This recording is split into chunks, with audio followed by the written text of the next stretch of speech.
नमस्कार, बहुत बहुत स्वागत है आपका जन सेतु राष्ट्रीय नेटवर्क पर। देश में लोकसभा के चुनाव चल रहे हैं। 3 चरण का चुनाव हो चुका है। पहले चरण के चुनाव में वोट प्रतिशत बहुत कम रहा। दूसरे चरण के चुनाव में ही वोट प्रतिशत बहुत अधिक कम रहा। और तीसरे चरण में थोड़ा वोटिंग में सुधार हुआ, वोट प्रतिशत कुछ बढ़ा। तो जो चुनावी रन में उतरे हुए हैं राजनीतिक दल, उनकी थोड़ी सी धड़कनें तेज हुई और उनको लगने लगा कि इस बार का जो चुनाव है, अब थोड़ा सा ये चुनाव में जो है लोगों का रुझान बढ़ रहा है, जिसकी वजह से अब मतदान जो है थोड़ा बढ़ा है। क्योंकि मतदान कम होने से अक्सर ऐसा होता है कि जो सत्ता दल होता है उसमें के प्रति जो लोगों की नाराजगी होती है, लोग चाहते हैं कि परिवर्तन हो, तो वोट प्रतिशत कम रहता है, जिससे कि सत्ता दल हमेशा अपने आप को असहज महसूस करता है। उसको लगता है कि अगर वोट प्रतिशत कम हो रहा है तो ऐसा ना हो कि इस बार जो वोटर का रुझान सत्ता दल की तरफ ना होकर विपक्ष की तरफ है। आज हमारे साथ वरिष्ठ पत्रकार नकुल तिवारी जी हैं, जो कि उत्तर प्रदेश आगरा से हैं। पैनी नजर बनाए हुए हैं चुनावों के ऊपर। हम आज उनसे जानेंगे कि जैसे जैसे चुनाव आगे बढ़ रहा है, रोप प्रतिरोप का जो सिलसिला है वो बढ़ता जा रहा है। तेलंगाना में प्रधानमंत्री नरेंद्र मोदी ने एक भाषण के दौरान कहा कि जो अंबानी अदानी हैं वो अपना काला धन, चोरी का पैसा कांग्रेस को दे रहे हैं, जिससे कि कांग्रेस चुनाव लड़ पाए। पूरा देश जानता है, पूरी दुनिया जानती है कि अंबानी अदानी जो है वो नरेंद्र मोदी जी के कितने करीबी हैं, कितने उनके अच्छे दोस्त हैं, उनका क्या याराना है। सारा देश जानता है इस बात को।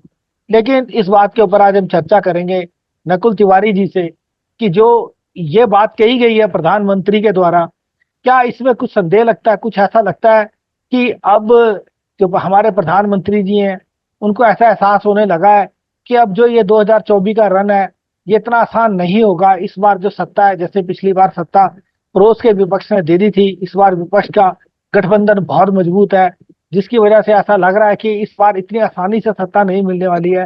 तो थोड़ी सी उनके बीच में बुखलाहट नजर आ रही है। नकुल जी, बहुत बहुत स्वागत है आपका। थोड़ा जो हमारे दर्शक सुन रहे हैं, जो जुड़े हैं, थोड़ा बताइए कि जो ये एक बयान आया है प्रधानमंत्री मोदी जी का, इसके ऊपर आपकी क्या प्रतिक्रिया है और यूपी के चुनाव में क्या होने वाला है। बहुत बहुत शुक्रिया कौशल जी आपका। देखिए, जिस तरह से लोकसभा का जो चुनाव है इस बार, मुझे लगता है कि इस बार बहुत ही ज्यादा रोमांचक ये चुनाव होने जा रहा है। 2014 का चुनाव हुआ वो एक लहर के बेस पे चुनाव हुआ, क्योंकि लोग, हिंदुस्तान की जो आवाम है, इस देश की जनता है, वो इस चुनाव में परिवर्तन देख रही थी। 2014 की मैं बात कर रहा हूँ। 2014 में एक परिवर्तन की लहर थी। ठीक है, एक बार फिर से एक बार मोदी सरकार, जो ये नारा चला था कि बहुत ही महंगाई की मार, अब की बार मोदी सरकार, तो लोगों में कहीं ना कहीं एक उत्सुकता थी सरकार को बदलने की। महंगाई से भी लोग उस वक्त परेशान थे और नए चेहरे को भी देखना चाहते थे। जिस तरह से जो लोकप्रियता उनकी पूरे देश भर में थी, उसके बाद में 2019 में भी इलेक्शन हुए। 19 में इलेक्शन जब हुए, फिर से एक बार मोदी सरकार, ये जो सरकार के मोदी जी ने जो नारा दिया, फिर से एक बार मोदी सरकार, तो लोगों ने सोचा कि कहीं ना कहीं ठीक है, एक बार फिर से मोदी जी को प्रधानमंत्री देखा जाए। लेकिन जब 10 साल का नकुल जी, कार्यकाल आपको हुआ, ऐसा नहीं लगता, नकुल जी आपके इसमें एक बात और जोड़ रहा हूँ आपके इसमें, कि आपको ऐसा नहीं लगता कि 2019 में जो पुलवामा हुआ था और जो हिंदू मुस्लिम, जो हिंदू राष्ट्र की बात थी, उसका भी काफी प्रभाव रहा था। नहीं, बिल्कुल बिल्कुल, निश्चित तौर पर ये प्रभाव रहा है, क्योंकि ये देश जो है वो भावनात्मक देश है और आस्थावान देश है। कहीं ना कहीं इस देश के जो लोगों की जो आस्था है, जो भावना है, बहुत ही नाजुक, हम कह सकते हैं कि कहीं ना कहीं इमोशनली हम इस देश की जनता के साथ में, हम भावनात्मक रूप से जब अपील करेंगे तो कहीं ना कहीं पब्लिक सपोर्ट भी करती है। और दूसरी चीज, जब पुलवामा जब अटैक हुआ, उसके बाद में कहीं ना कहीं जब डाउनफॉल जब सरकार का जा रहा था, क्योंकि उस वक्त भी नोटबंदी हुई थी।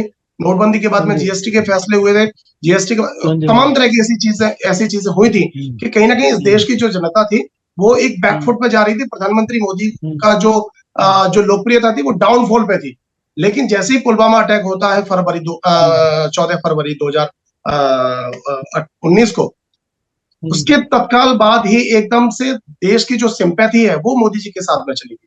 क्योंकि उन्होंने हाल ही में तुरंत की तुरंत एयर स्ट्राइक किया, और एयर स्ट्राइक करने के बाद में जो पाकिस्तान को जो मुंहतोड़ जवाब दिया प्रधानमंत्री मोदी ने, तो कहीं ना कहीं निश्चित तौर पर इस देश की जनता की जो सिंपैथी थी वो मोदी जी के साथ में हुई, और जो लोगों का जो भ्रम था, भ्रम तो नहीं कहेंगे, माफ कीजिएगा, लेकिन जो लोगों का गुस्सा था महंगाई को लेकर, नोटबंदी को लेकर, या जीएसटी जो लागू की गई थी व्यापारियों की गुस्सा को लेकर, तो कहीं ना कहीं पलटवार हो गया, सिंपैथी में ये बदल गया पूरा जो मामला था। तो फिर से कहीं ना कहीं मोदी सरकार को लाने का लोगों ने ये निश्चित कर लिया कि ठीक है, एक बार फिर से नरेंद्र मोदी सरकार को लाया जाए, चूंकि पाकिस्तान को जो मुंह तोड़ जवाब दिया। तो उसके बाद में अभी जो 2024 का इस समय हम बात कर रहे हैं, तो 2024 में जो चुनाव है, मुझे लगता है कि 2014 और 2019 से हटकर पूरी तरह से ही चुनाव होने के लिए जा रहा है, क्योंकि 10 साल का कार्यकाल हो गया, और 10 साल के कार्यकाल में जनता अब कहीं ना कहीं प्रधानमंत्री मोदी से उनके किए गए वादों का अब हिसाब किताब भी मांग रही है, उनसे रिपोर्ट कार्ड मांग रही है कि आपने हमारे देश के लिए, ठीक है, आपने सीमाओं को सुरक्षित किया, बाकी सेना को मजबूत किया, बाकी तमाम तरह के जो इंटरनेशनली जो हमारे इश्यूज हैं उन पर आपने काम किया है, लेकिन घर के अंदर आपके जो सदस्य हैं, जैसे एक परिवार का मुखिया होता है, उसकी जिम्मेदारी होती है कि बाहर की भी उसको व्यवस्थाएं देखनी है, प्लस उसको घर के जो सदस्य हैं उनका पालन पोषण, उनका रहन सहन, उनका किस तरह से वो कर सकता है, उस पर भी उसको ध्यान देना होता है। लेकिन यहाँ पर जो थोड़ा सा 2024 में जो देखने के लिए मिल रहा है, वो लैक ऑफ कम्युनिकेशन, जो देश के जो देशवासी हैं, हम जो देशवासी हैं, तो देश के अंदर बढ़ती महंगाई को, देश के अंदर बढ़ते क्राइम को, और कहीं ना कहीं ये जो तुष्टीकरण का जो पूरा जो मसला हुआ है, वो इस पर रोक लगाने में मोदी जी थोड़ा सा नाकाम होते हुए दिखाई दिए हैं। तो 2024 में भी जनता कहीं ना कहीं रोजगार के ऊपर, खासतौर पर युवा वर्ग और महंगाई के ऊपर लोगों की नाराजगी साफ तौर पर देखी जाए, तो ये जो चुनाव है वो एक तरफा चुनाव नहीं कह सकते, इसको एक लहर वाला चुनाव नहीं कह सकते। इसमें जनता अपने मोदी जी द्वारा, सरकार द्वारा जो किए गए वादे हैं उसका रिपोर्ट कार्ड मांग रही है। अब लोग खुलकर बोल रहे हैं। हाँ नकुल जी, जैसे कि जो लोग हैं जिनको कि 5 किलो राशन दिया जा रहा है 80 करोड़ लोगों को, और दूसरी तरफ लोग देख रहे हैं कि जो कोविडशील्ड जो वैक्सीनेशन आया है, जिससे कि सरकार ने जो कंपनी इसको बनाती है उससे चंदे के रूप में पैसा भी लिया है, 100 करोड़ रुपए के करीब जो चंदे के रूप में लिया है।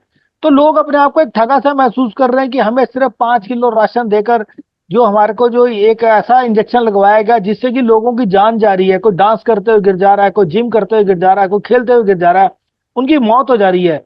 तो उनको ये जो एक बड़ा हादसा हुआ है, हम कहें कि कोविडशील्ड वैक्सीन को लेकर, उसके बाद जो प्रधानमंत्री जी का जो चित्र था जो सर्टिफिकेट के ऊपर लगा था उसको भी हटा दिया गया। तो उससे जो है युवा वर्ग, उसके भी एक बहुत रोष है, और ये जो संदेश है गांव गांव शहर शहर में गया है कि जो कोविडशील्ड जो वैक्सीनेशन था उसको जो जल्दबाजी में लगवाया गया, और उसको कीमत इतनी बढ़ाकर सरकार ने उसकी पे की गई, और उससे जो है चंदा भी ली गया उस कंपनी से, लोगों की जान के साथ जो खिलवाड़ किया गया। सर, इसका क्या असर रहने वाला है उत्तर प्रदेश के या पूरे देश के चुनाव पर?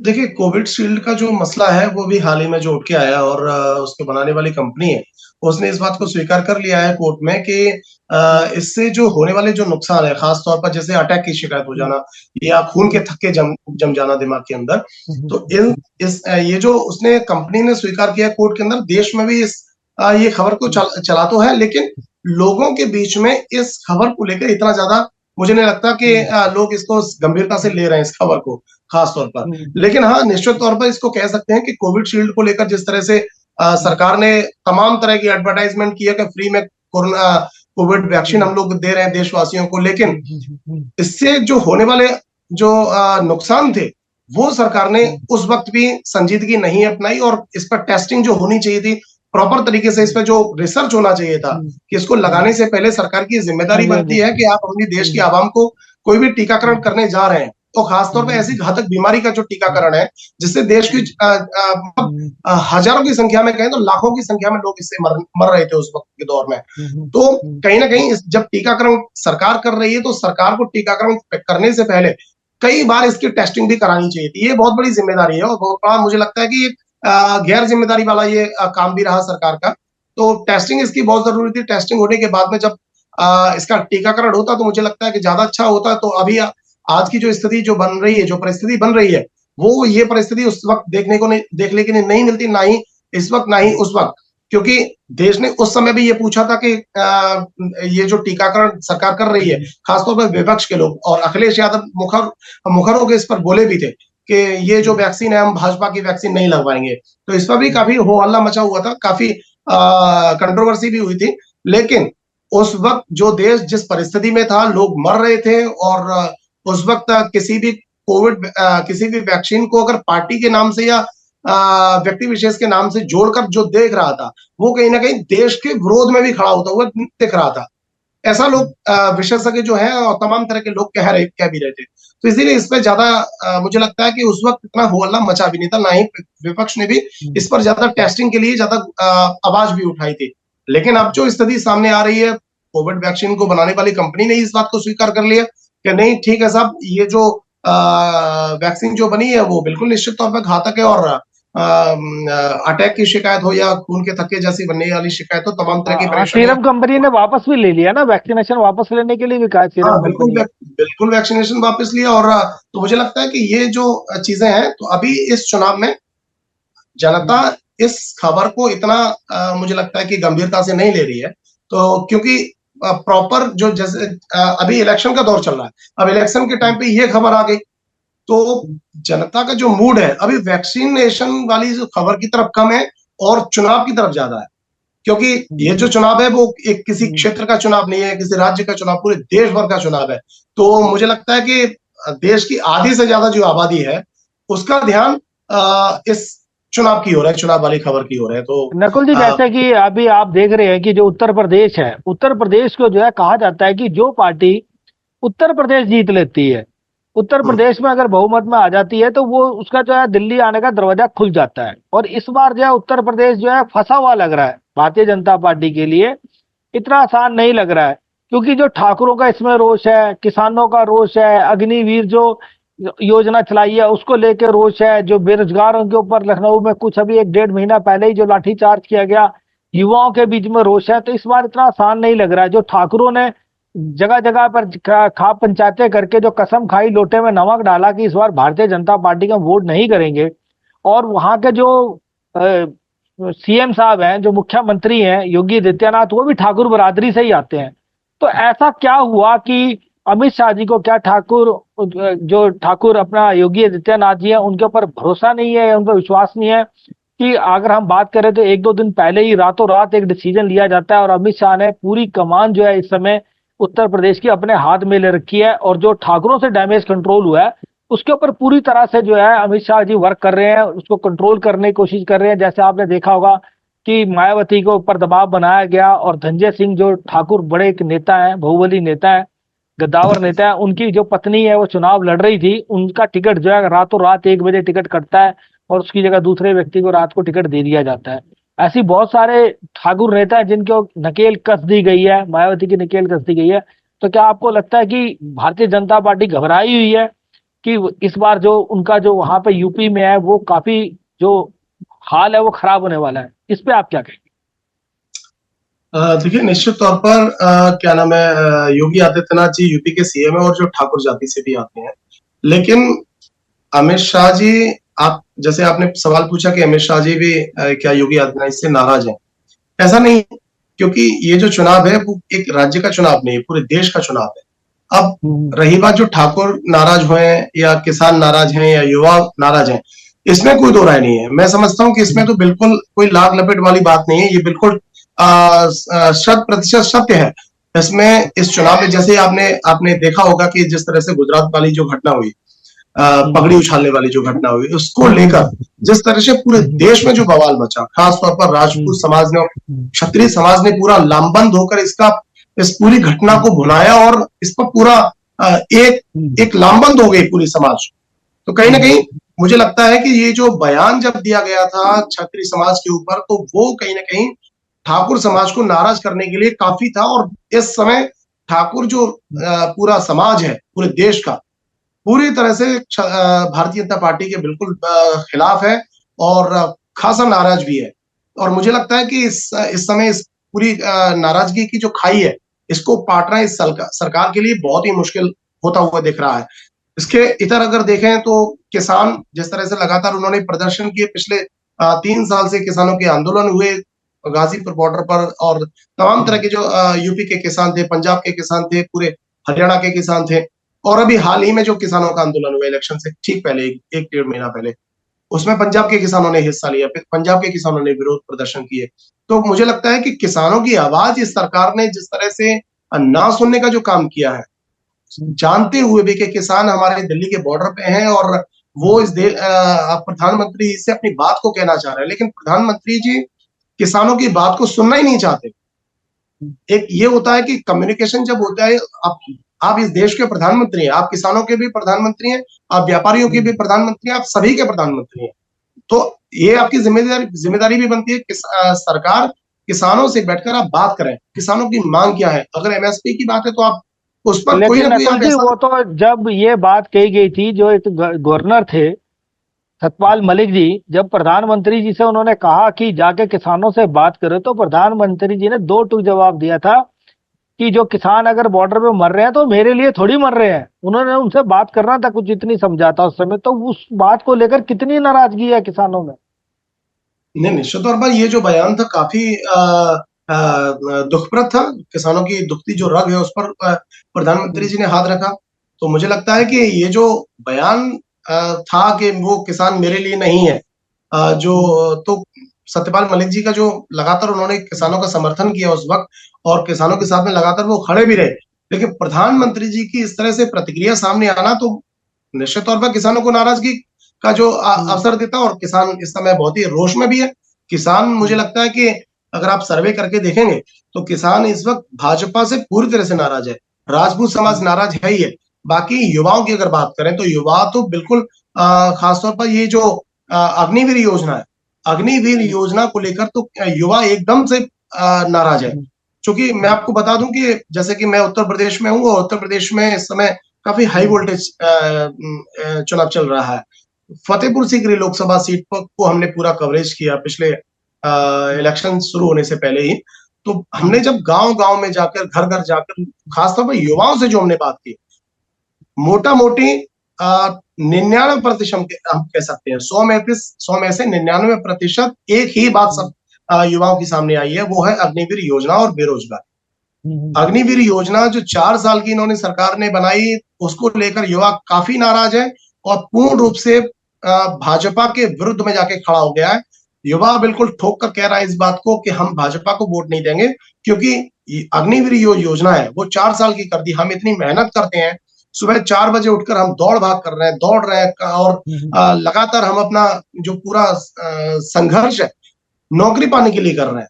और लेकिन जब हम नौकरी के लिए तैयार हो रहे हैं तो 4 साल की नौकरी करने के बाद में हम घर वापस आएंगे, तो ये मुझे नहीं लगता कि युवाओं को कहीं किसी भी तौर पर ये सहयोग करेगी ये बात, क्योंकि 4 नकुल जी, साल की ये जो नौकरी कौन करना चाहता है? हाँ, नकुल जी, ये जो दो मसले हैं, अग्निवीर का और ये अपना युवा का बेरोजगारी का, और प्लस किसानों की नाराजगी का, और राजपूतों का, जो ठाकुर जो है उनकी नाराजगी का, इसका जो असर है ये पूरे देश में किस प्रकार से रहने वाला है। जैसे कि राजस्थान है, हरियाणा है, जहाँ पे ठाकुर बहुत ज्यादा है, महाराष्ट्र है, इवन कि हाँ हम कहें कि इस बार तो गुजरात के बीच में भी जो ठाकुर है उनकी नाराजगी की वजह से मोदी जी को एक बहुत बड़ा डंट लगने वाला है। अगर वहां पे 7 या 8 सीटें भी कम हो जाती हैं, या 4 सीटें भी कम हो जाती हैं उनके गृह राज्य में, तो एक बहुत बड़ा एक परिवर्तन आने की दिशा में देश जा रहा है। तो सर, ये जो योजना, ये जो इनकी योजनाएं आई थी भारतीय जनता पार्टी की, जिनके विषय मैंने बात की, ठाकुरों की नाराजगी होगी, बेरोजगारों की नाराजगी होगी, अग्निवीर को लेकर, इसका कितना असर रहने वाला है इन इन क्षेत्रों के भी। नहीं नहीं, बिल्कुल। देखिए, जिस तरह से जो असर अगर आप देखें, जैसे प्रधानमंत्री जी ने नारा दिया है 400 पार का इस बार, ये 400 पार। पिछले अगर आप दोनों चुनावों को देखेंगे, 2014 के 2019 के चुनावों, तो 2019 के अगर आप चुनाव को देखेंगे तो 325 सीटें पूरे एनडीए गठबंधन की आई थी, और 303 सीटें भारतीय जनता पार्टी की अकेली की सीट थी। ये उस वक्त की बात है 2019 में, जब भाजपा ने अधिकतम जो जो हिंदी बेल्ट वाले जो राज्य थे उन सबको क्लीन स्वीप कर दिया था। हाँ जी, हाँ जी। जब क्लीन स्वीप किया था, बिल्कुल, जब 100% नहीं किया तो 95% तो क्लीन स्वीप किया था बिल्कुल, उस वक्त 303 सीटें आई थी।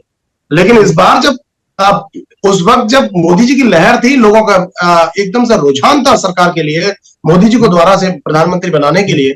लेकिन इस बार जब प्रधानमंत्री कह रहे हैं कि 400 पार का नारा दे रहे हैं, तो मुझे नहीं लगता कि 400 पार वो कैसे लेके आएंगे, क्योंकि महाराष्ट्र में आप देखिए, महाराष्ट्र में किस तरह से नाराजगी है किसानों की। और लगातार जो जैसे उन्होंने शिवसेना को बिल्कुल तोड़ दिया, शिवसेना को, और शिवसेना के बाद में मराठा भी पूरी तरह से नाराज है, मराठा पूरी तरह से नाराज। हाँ जी, बिल्कुल बिल्कुल। जो हाँ जी, शिवसेना के साथ संपाती वोट है कि जो उद्धव ठाकरे जी को सीएम पद से हटाया गया, बाला साहब ठाकरे की जो शिवसेना थी उसको तोड़ा गया, उसको लेकर महाराष्ट्र का जनमानस जो है बहुत नाराज है। तो महाराष्ट्र में भी इतना आसान नहीं है।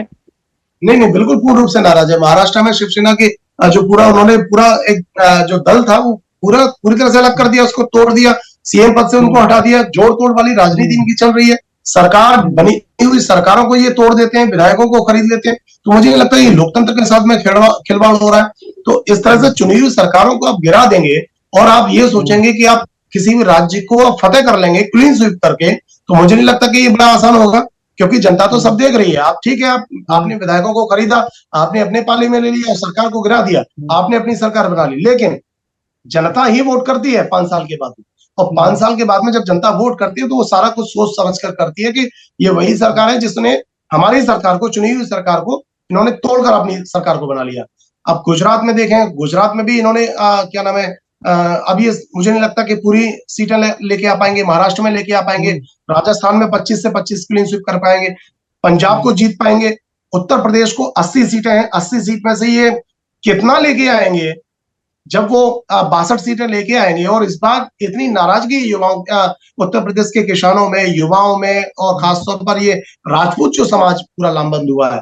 तो ये जो नाराजगी है, नाराजगी से परे उठकर और ये पूरा क्लीन स्वीप कर देंगे सभी राज्यों को, उसके बाद ये 400 लेके आ पाएंगे। तो मुझे नहीं लगता कि ये बात कहीं से भी हजम होने वाली है। हाँ, यूपी में तो इस बार जो सर्वे आ रहे हैं, जो सोशल मीडिया पर देखा जा रहा है, क्योंकि सोशल मीडिया जो है उसमें जो सर्वे आ रहे हैं उसमें लग रहा है कि इस बार 45 से 50 सीटों के बीच में यूपी में सिमटने वाली है भारतीय जनता पार्टी। बिल्कुल और बिल्कुल अगर हम बिल्कुल। बिहार की बात करें तो बिहार में हमारे कई पत्रकार मित्र हैं, पत्रकार लोग, वरिष्ठ पत्रकार हैं, उनसे हमारी बातचीत हुई, तो वहां पर भी इस बार जो है तेजस्वी यादव एक बड़ा कमाल करने वाले हैं। वहां पर भी 50-50 की रेशो रहने वाली है इस बार। वहां पर भी आसान नहीं है बिल्कुल। तो सर मैं जानना चाहूंगा कि जो भारतीय जनता पार्टी है इस बार कहां तक आके रुकने वाली है। देखिए, बिहार का जो आप जिक्र कर रहे हैं, बिहार में भी तेजस्वी यादव की जो सरकार, जो चलती हुई सरकार थी, उस सरकार को भी नीतीश कुमार को अपने पाले में लिए, सरकार को गिरा दिया। बिहार में जबकि इतनी अच्छी सरकार चल रही थी, तेजस्वी यादव लगातार मंच पर और अपने भाषणों में लगातार कहते रहे कि नीतीश सरकार ने जो रोजगार नहीं दिया, हम लगातार, और उन्होंने 15 दिन के अंदर रोजगार दे दिया शिक्षा मित्रों को, जो शिक्षक जो भर्ती हुई थी बिहार में। तो लगातार जो रोजगार वो जो तेजस्वी यादव दे रहे थे, और चुनी हुई सरकार को फिर से उन्होंने तोड़ा, नीतीश कुमार को अपने पाले में ले लिया। तो क्या भारतीय जनता पार्टी ये समझ रही है कि अब वो बिहार को क्लीन स्वीप कर देंगे? मुझे नहीं लगता कि संभव है। भले ही प्रशांत किशोर ने ये कहा था कि एनडीए के अगर दल से नीतीश कुमार चुनाव लड़ेंगे तो मुझे लगता है कि उनकी सीट बढ़ जाएंगी। लेकिन अगर वो इंडिया गठबंधन के साथ में अगर नीतीश कुमार चुनाव को लड़ते हैं तो 5 सीट से ज्यादा वो नीतीश कुमार कोई भी सीट लेके आएंगे, 5 सीट से ज्यादा वो सीट नहीं जीत सकते, ये प्रशांत किशोर ने कहा था। तो मुझे लगता है कि हो सकता है कि इसका भी असर नीतीश कुमार पर हुआ और उन्होंने पलटी मारी हो भाजपा की तरफ। और आप देख ही सकते हैं कि क्या स्थिति होने वाली है। बिहार में भी लोग नाराज हैं, उत्तर प्रदेश में आप देख ही रहे हैं, पंजाब में देख रहे हैं, दिल्ली में देख ही रहे हैं, और बाकी महाराष्ट्र में देख ही रहे हैं, राजस्थान में देख रहे हैं, गुजरात में देख रहे हैं, और आप तेलंगाना में देख ही रहे हैं। तो मुझे नहीं लगता कि ये चुनाव काफी आसान है, और 400 पार का जो नारा है वो कितना साबित हो पाएगा, सरकार इस नारे को अपना भुना पाएगी, तो बड़ा आसान तो मुझे नहीं लगता है इस चुनाव। नकुल जी, जैसे दिल्ली है, दिल्ली के बीच में जो है डिप्टी सीएम उनको जो है शराब घोटाले के बीच में जेल में रखा हुआ है। सुप्रीम कोर्ट में बहस चलती है। सुप्रीम कोर्ट कहता है कि अभी तक सीबीआई के पास या ईडी के पास कुछ भी ऐसे सबूत नहीं है, कुछ ऐसे दस्तावेज नहीं है जिसकी वजह से कि ऐसा लगे कि इनको जेल में रखना चाहिए। अभी भी एक चुने हुए मुख्यमंत्री जो कि अभी मुख्यमंत्री हैं और वो जेल में है, उनकी जो बहस अभी कोर्ट में चल रही है अंतरिम जमानत के लिए। तो सर जो इस बार जो दिल्ली में जैसे पहले था कि 7-0 का स्कोर भारतीय जनता पार्टी ने दोनों बार किया, 14 में भी और 19 में भी। इस बार सर आपको क्या लगता है कि जो इस बार जो लोग है, जो जनता है, जो देख रही है कि एक चुने हुए मुख्यमंत्री को जेल में रखा हुआ है, और वो भी ठीक चुनाव से पहले उनकी गिरफ्तारी की जाती है, जो कि बाद में भी की जा सकती थी। तो इस बार सर आपको क्या लगता है कि दिल्ली में किस प्रकार रहने वाला है? देखिए, दिल्ली की जो स्थिति है वो इस समय कह सकते हैं बहुत कशमकश वाली स्थिति है। अब जैसे रही बात ईडी की जो कार्रवाई हुई है, ठीक चुनाव से पहले हुई है, तो ईडी के विषय में तो मैं नहीं बोल पाऊँगा, लेकिन मैं इतना ज़रूर कह सकता हूँ कि इस तरह की जो कार्रवाई है, वो कार्यवाही चुनाव से पहले कर देना, वो कहीं न कहीं एक लोकतंत्र के लिए भी ठीक नहीं है, क्योंकि पब्लिक सब जानती है, पब्लिक सब देख रही है और दिल्ली की जनता वैसे भी बहुत होशियार है और इस बार जो चुनाव में जो मतदान करने वाली है, वो बहुत ही सटीक इस बार मतदान होने वाला है। सुप्रीम कोर्ट में कल भी सुनवाई हुई, परसों सुनवाई हुई, कल सॉरी सुनवाई हुई केजरीवाल के लिए, तो